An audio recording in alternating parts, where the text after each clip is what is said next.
Hey guys, welcome to RK Study Info YouTube channel. So ಯೂನಿವರ್ಸಿಟಿಗಳಲ್ಲಿ ಹಾಗೇನೆ first grade ಕಾಲೇಜ್ಗಳಲ್ಲಿ 2100ಕ್ಕೂ ಹೆಚ್ಚು ಪೋಸ್ಟ್ಗಳನ್ನು ತುಂಬುತ್ತೇವೆ ಅಂತ ಹೇಳಿ ಹೈಯರ್ ಎಜುಕೇಶನ್ ಮಿನಿಸ್ಟರ್ ಆಗಿರುವಂತಹ ಡಾಕ್ಟರ್ CN ಅಶ್ವತ್ಥನಾರಾಯಣ ಸರ್ ಅವರು ಇತ್ತೀಚೆಗೆ ಹೇಳಿದ್ರು. ಸೊ ಆಗಿನಿಂದ ಅನೇಕ ವಿದ್ಯಾರ್ಥಿಗಳು ಕೇಳ್ತಾ ಇದ್ರು, ಆಸ್ಪಿರೆಂಟ್ಸ್ಗಳು ಕೇಳ್ತಾ ಇದ್ರು, ಸರ್ ಇದಕ್ಕೆ PhD ಕಡ್ಡಾಯವೇ ಅಥವಾ UGC ಅಫಿಷಿಯಲ್ ರೂಲ್ಸ್ಗಳು ಏನ್ ಹೇಳುತ್ತೆ, and what are the minimum qualification to become professor as well as assistant professors in first grade colleges as well as universities. So ಎಲ್ಲವನ್ನ ಈ ಒಂದು ವಿಡಿಯೋದಲ್ಲಿ ನಾವು ಬ್ರೀಫ್ ಆಗಿ ಡಿಸ್ಕಸ್ ಮಾಡೋಣ. ಸೊ ನಮ್ಮ ಚಾನಲ್ ನ ಮೊದಲೇ ಬಾರಿಗೆ ನೋಡ್ತಾ ಇದ್ರೆ kindly do subscribe and click the bell icon and get all latest updates. Okay my dear aspirants, ನೋಡಿ ಯಾವಾಗ 2100ಕ್ಕೂ ಹೆಚ್ಚು ಪೋಸ್ಟ್ ಗಳನ್ನ ತುಂಬುತ್ತೇವೆ ಅಂತೇಳಿ ಅನೇಕ ಪ್ರಶ್ನೆಗಳು ವಿದ್ಯಾರ್ಥಿಗಳ ಮೈಂಡ್ ಅಲ್ಲಿ ಓಡ್ತಾ ಇತ್ತು. ಏನಂತ ಹೇಳಿ, ಒಂದು ವೇಳೆ ಯೂನಿವರ್ಸಿಟಿಗಳಲ್ಲಿ ಪ್ರೊಫೆಸರ್ ಕಾಲ ಆಯ್ತು ಅಂದ್ರೆ PhD ಮ್ಯಾಂಡೇಟರಿನ. ಓಕೆ ಮೈ ಡಿಯರ್ ಆಸ್ಪಿರೆಂಟ್ಸ್, ನೋಡಿ ಯಾವಾಗ 2100ಕ್ಕೂ ಹೆಚ್ಚು ಹುದ್ದೆಗಳನ್ನ ಯೂನಿವರ್ಸಿಟಿಗಳಲ್ಲಿ ತುಂಬುತ್ತೇವೆ ಅಂತ ಹೇಳಿದ್ರು as a professors as well as assistant professors.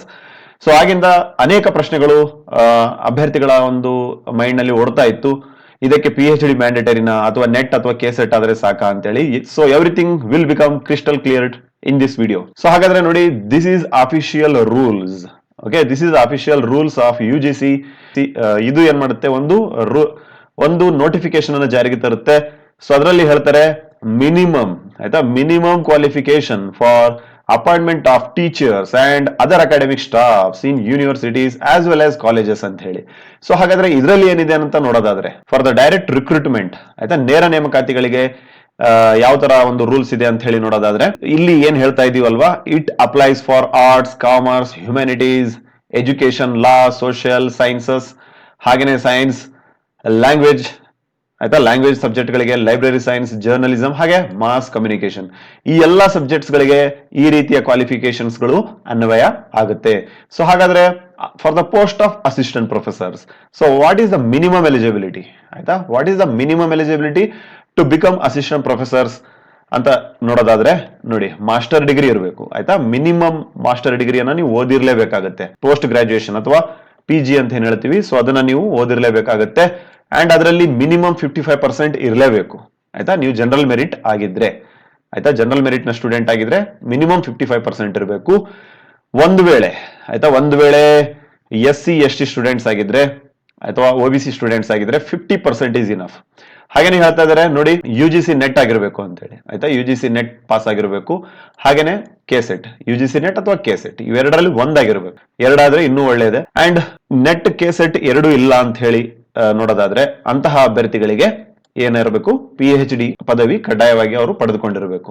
ಆಯ್ತಾ, ನೋಡಿ, ಮೊದಲನೇದಾಗಿ ಏನಿರಬೇಕು, ಮಾಸ್ಟರ್ ಡಿಗ್ರಿ ಇರಬೇಕು, ಆಯ್ತಾ, ನಿಮ್ಮ ಒಂದು ಸಬ್ಜೆಕ್ಟ್ ಅಲ್ಲಿ, ಆಯ್ತಾ, ಯಾವ ಸಬ್ಜೆಕ್ಟ್ ನಲ್ಲಿ ನೀವು ಪ್ರೊಫೆಸರ್ ಆಗಕ್ಕೆ ಬಯಸ್ತಿರೋ ಆ ಸಬ್ಜೆಕ್ಟ್ ನಲ್ಲಿ ಮಾಸ್ಟರ್ ಡಿಗ್ರಿ ಇರಬೇಕು, ಅದರಲ್ಲಿ 55% ಇರಬೇಕು.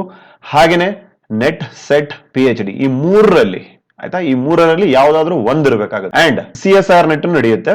ಅಂಡ್ ಇನ್ನೊಂದು ನೋಡಿ, PhD ಒಂದ್ ವೇಳೆ ಮಾಡಿದ್ರೆ ಯಾವ ತರ ಇರಬೇಕು ಅಂತ ಹೇಳಿ ಹೇಳಿದ್ದಾರೆ ನೋಡಿ, ರೆಗ್ಯುಲರ್ ಮೋಡಲ್ ಇರಬೇಕು ಅಂತ ಹೇಳಿದ್ದಾರೆ, ಆಯ್ತಾ, ಅಂದ್ರೆ ಯಾವುದೇ ರೀತಿಯಾಗಿರುವಂತ ಡಿಸ್ಟೆನ್ಸ್ ಲರ್ನಿಂಗ್ ಮಾಡುವ ಹಾಗಿಲ್ಲ, ರೆಗ್ಯುಲರ್ ಮೋಡ್ ಇರಬೇಕು, ಆಯ್ತಾ.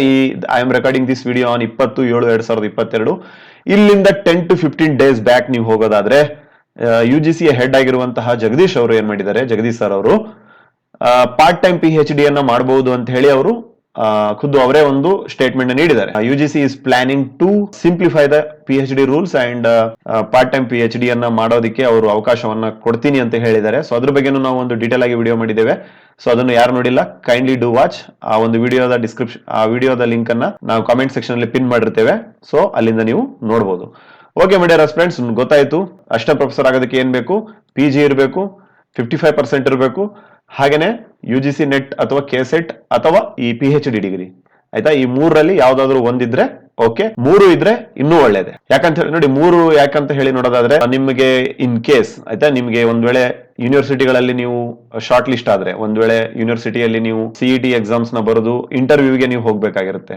ಸೊ ಇಂಟರ್ವ್ಯೂಗೆ ಹೋಗ್ಬೇಕಾಗಿರುವಂತ ಸಂದರ್ಭದಲ್ಲಿ ಇವನ್ ನೀವೊಂದ್ ವೇಳೆ ನೆಟ್, KSET ಹಾಗೆ PhD ಮೂರನ್ನು ಪಾಸ್ ಆಗಿದ್ರೆ, ಆಯ್ತಾ, ಬೇರೆ ಕ್ಯಾಂಡಿಡೇಟ್ ಗಳಿಗಿಂತ ನೀವು ಆಲ್ಮೋಸ್ಟ್ 30 to 40 ಮಾರ್ಕ್ಸ್ ಮುಂದೆ ಇರ್ತೀರಾ. ಸೊ ಅದ್ರ ಬಗ್ಗೆನೂ ನಾವು ಒಂದು ಮಾರ್ಕ್ಸ್ ಶೇರಿಂಗ್ ಯಾವ ತರ ಇರುತ್ತೆ ಅನ್ನೋದ್ರ ಬಗ್ಗೆನೂ ಒಂದು ವಿಡಿಯೋವನ್ನು ಮಾಡಿದ್ದೇವೆ, ಆಯ್ತಾ. PhD, KSET, ನೆಟ್ ಈ ಮೂರಕ್ಕಿರುವಂತ ವ್ಯತ್ಯಾಸ ಏನು, ಸೊ ಎಲ್ಲವನ್ನ I have explained in this video.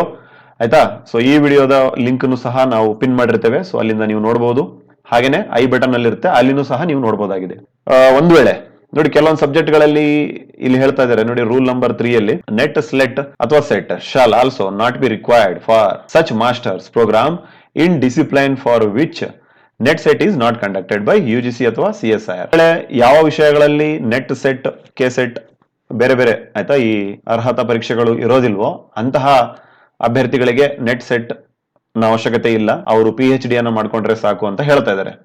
ಹಾಗೇನೆ ಮೈ ಡಿಯರ್ ಫ್ರೆಂಡ್ಸ್, ನೋಡಿ ಇಲ್ಲಿ ಹೇಳ್ತಾ ಇದ್ದಾರೆ PhD ಅನ್ನ ಇಂಡಿಯಾದಲ್ಲಿ UGC ಇಂದ ರಿಕಗ್ನೈಸ್ ಆಗಿರುವಂತ ಯೂನಿವರ್ಸಿಟಿಯಲ್ಲೇ ಮಾಡಿರಬೇಕು.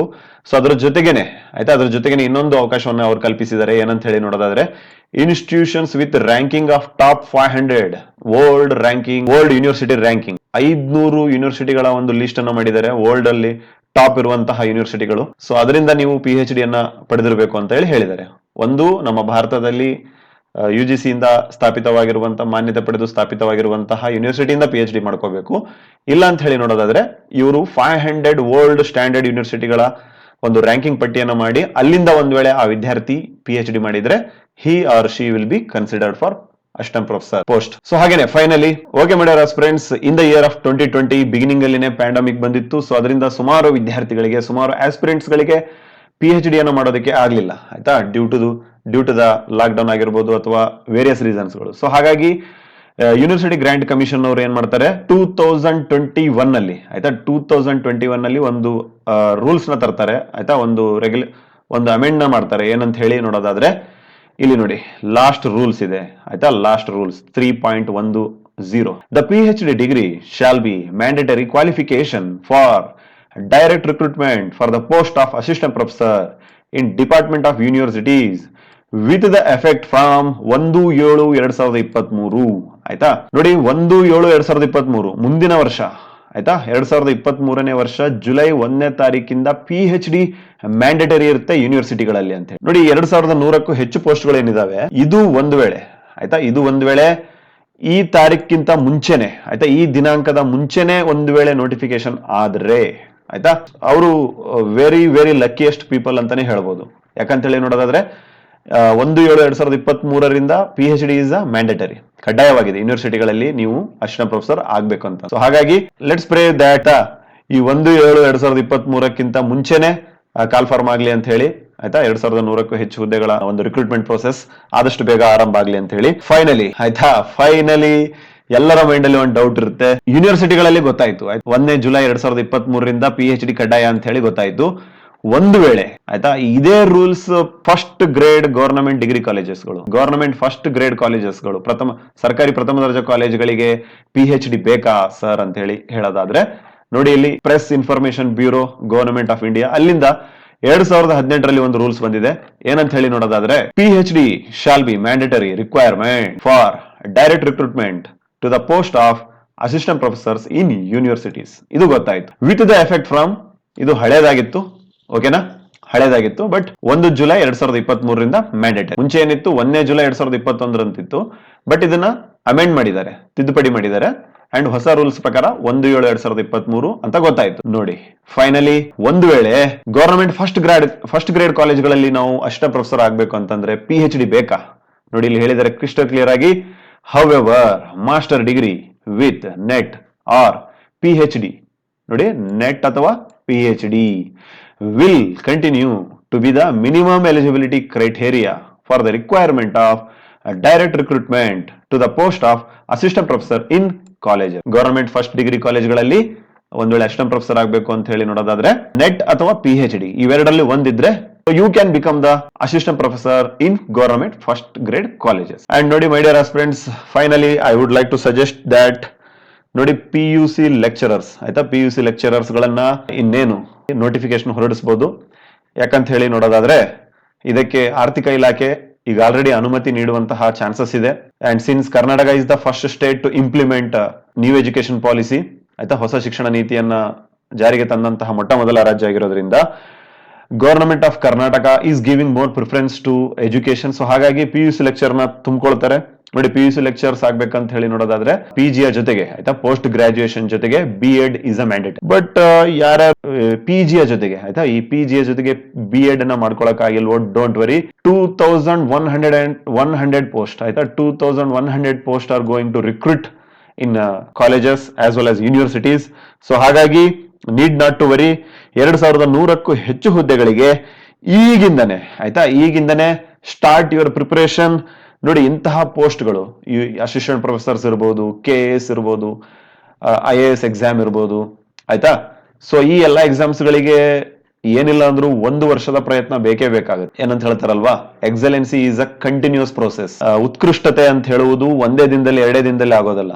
ಇದಕ್ಕೆ ಕಂಟಿನ್ಯೂ ಪ್ರತಿದಿನದ ಒಂದು ಪ್ರಯತ್ನ ಆಗ್ಬೇಕಾಗುತ್ತೆ. ಸೊ ಹಾಗಾಗಿ start your preparation from today ಆಯ್ತಾ. Definitely 2100 post are going to recruit in government colleges as well as universities. So ಹಾಗಾಗಿ start preparation from now onwards. And finally assistant ಪ್ರೊಫೆಸರ್ಗೆ ಸಂಬಂಧಪಟ್ಟಂತ ಪ್ರತಿಯೊಂದು ಅಪ್ಡೇಟ್ ಗಳನ್ನ we will bring to you. ಇನ್ನು ಯಾರು channel ನ subscribe ಮಾಡದೆ ನೋಡ್ತಾ ಇದ್ದೀರಾ, kindly do subscribe and click the bell icon and get all notifications. Thank you for listening. As always, God bless you all.